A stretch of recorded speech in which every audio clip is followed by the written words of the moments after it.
আসসালামু আলাইকুম, সবাই কেমন আছেন? আলহামদুলিল্লাহ আমরা ভালো আছি। এখন যেহেতু শীতকালে হাঁস খেতে সবাই পছন্দ করে, তো আমি আজকে একটা মজাদার হাঁসের রেসিপি শেয়ার করব। এটা একটা বড় সাইজের চীনা হাঁস ছিল। এই সাইজটা বোঝানোর জন্য আমি আপনাদেরকে এই পিসগুলো দেখিয়ে নিচ্ছি।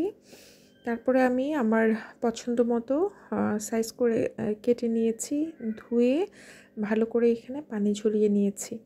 তারপর নতুন আলু, বড় সাইজের আলু আমি এখানে ধুয়ে রেডি করে নিয়েছি। আর হচ্ছে গিলা কলিজাটা আমি পানিতে আলাদা ভিজিয়ে রেখেছিলাম। এখানে একটা বড় বোলে আমি মাংসটা ট্রান্সফার করে নিয়েছি আপনাদেরকে দেখানোর জন্য। মাশাআল্লাহ, এটা অনেক বড় সাইজের একটা হাঁস ছিল। তো এখানে আমি পুরোটা হাঁসের মাংসটা একটা বড় সাইজের প্রেশার কুকারে নিয়ে নিয়েছি।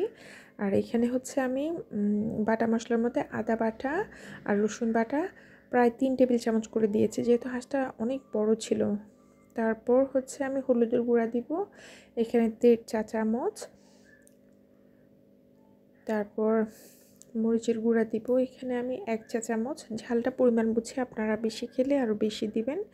আর এখানে হচ্ছে ধনিয়ার গুঁড়া 2 টেবিল চামচ আর জিরা হচ্ছে 1 টেবিল চামচ দিয়েছি আমি। তারপর কিছু আস্ত গরম মশলা, 3টা দারচিনি, 4টা সবুজ এলাচ আর একটা হচ্ছে কালো এলাচ দিয়েছি। কয়েকটা লং আর কয়েকটা তেজপাতা দিয়ে নিয়েছি।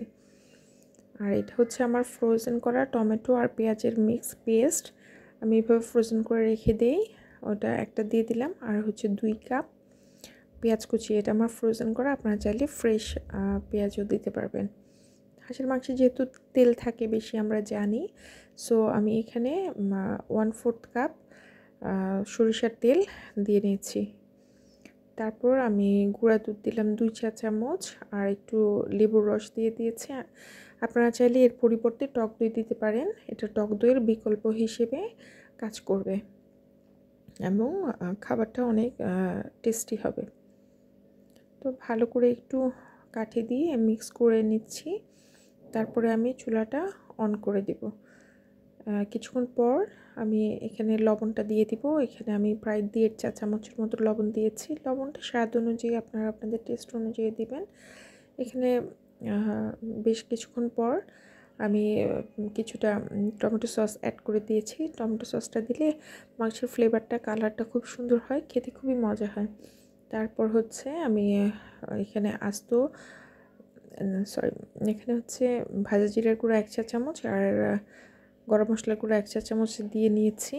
তারপর ঝোলের পানি, গরম পানি 2 কাপ অ্যাড করে দিয়েছি আমি। এখানে আমি আরও কিছুটা দিয়েছিলাম, প্রায় 2.5 কাপের মতো।